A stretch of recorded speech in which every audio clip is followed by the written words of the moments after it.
Alright, so bali ngayon nagta-troubleshoot tayo ng power window nitong Isuzu Crosswind kasi ayaw bumaba or tumaas ng kanyang bintana. So kung mapapansin nyo, nakabaklas na agad yung sidings dahil tinry pang i-DIY nito ng may-ari. So nilinisan niya lang yung mga switch, binuguan ng contact cleaner. Kaso ayaw pa rin gumana ng kanyang power window dito sa driver side. So ito, chine-check na natin yung kanyang switch kung okay ba yung up and down na control niya. Yan eh. Pababa. Yan, pababa.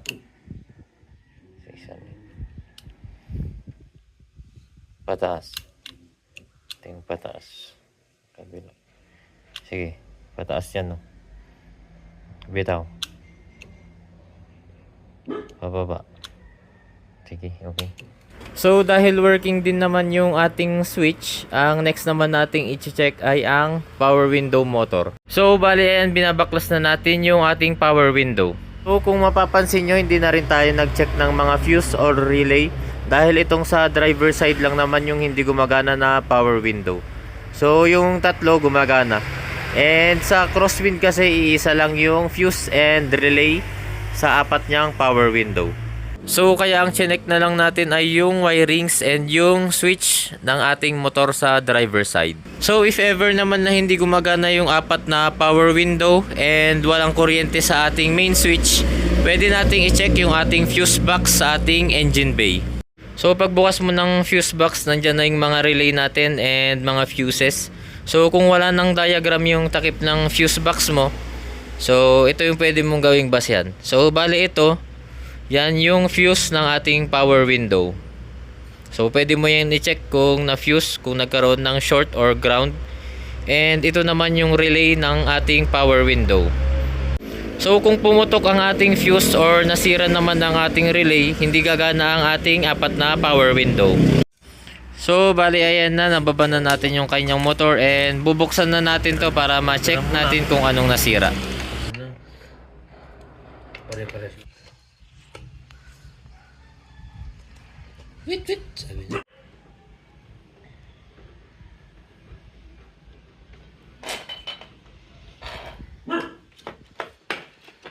Oops. Lakas ah. Lakas pa ng spring mo.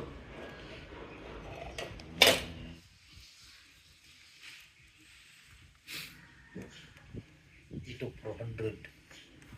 Ay, ito. Ayan, central lock lang yan.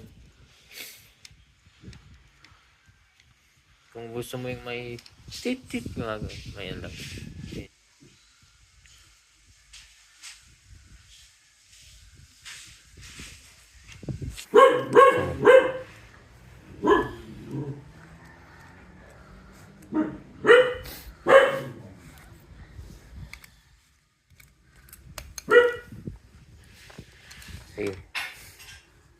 Buksan mo. Hilain mo lang yan. Hilain mo yan. Magnet. Pwede pa. Sira. Carbon brush. Carbon. Alright, so yan na. Nakita na natin yung sira kung bakit ayaw umakyat or bumaba yung kanyang power window. Dahil pudpud na yung kanyang carbon brush. Yan, oh. So hindi na yan nagko-contact sa ating armature. So ang gagawin natin ngayon ay papalitan natin yung dalawang carbon brush na napudpud. Carbon brush. Carbon brush? May bili yan dyan? Marami. May carbon brush ata ako dito. Tanggalin mo yung lock.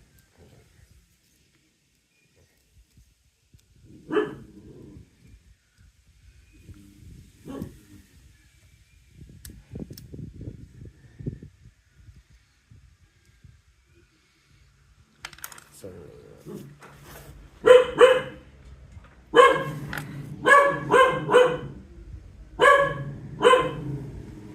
Alarm lang. pag alarm lang, wala. Kailangan mo yung central lock.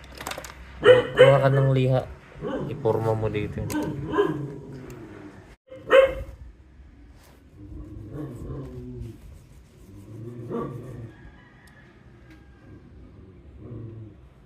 Pwede.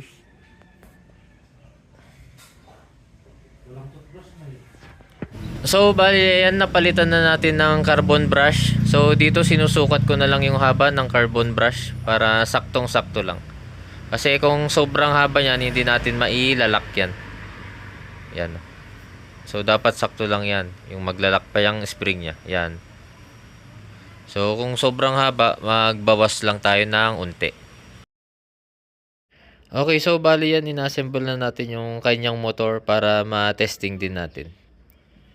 So, yan, sinut na natin yung carbon brush and ikakawit lang natin tong lock. Yan. And ganun din sa kabila. Yan, kawit lang natin yung lock. Tapos itong wire naman ng carbon brush, dapat hindi siya tatama dun sa armature. Para hindi siya sasabit. Baka maputol. Yan.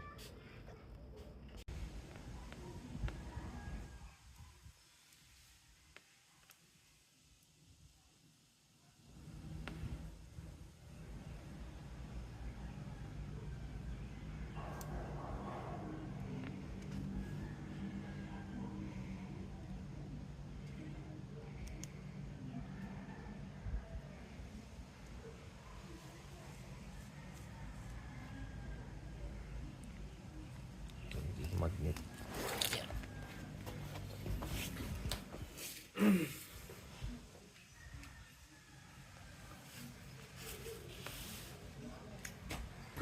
Ganun lang mangyari, magkarahin na lang.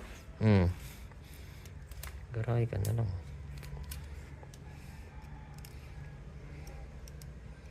Sayang pa eh, mga Oh, pwede na.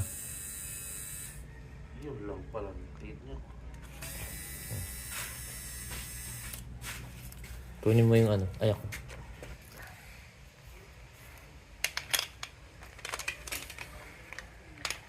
Yeah.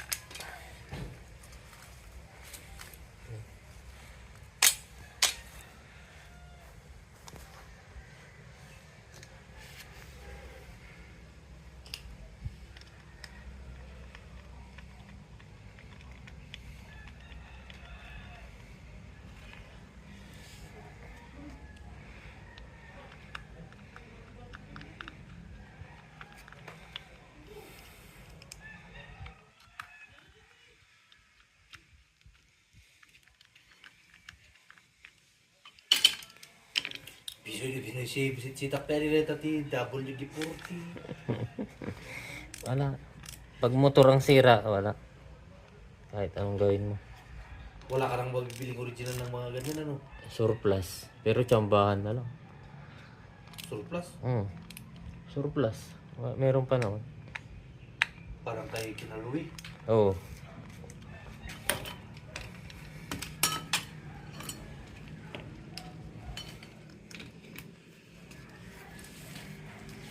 Lagyan ko kaya ito ng anti-sis.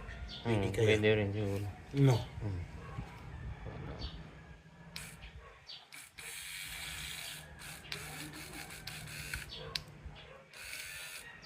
Oo, nakasama ko sa block mo eh. Sprayan na lang ng WD-40 lalo-laro Oo, mas maganda. para lang malis yung kun. Wala ka kasing brush na sa pinapasok ng tubig. Oo, pinabasok din ng tubig naman yan. Okay, salpak. Salpak mo. Bakasyon eh.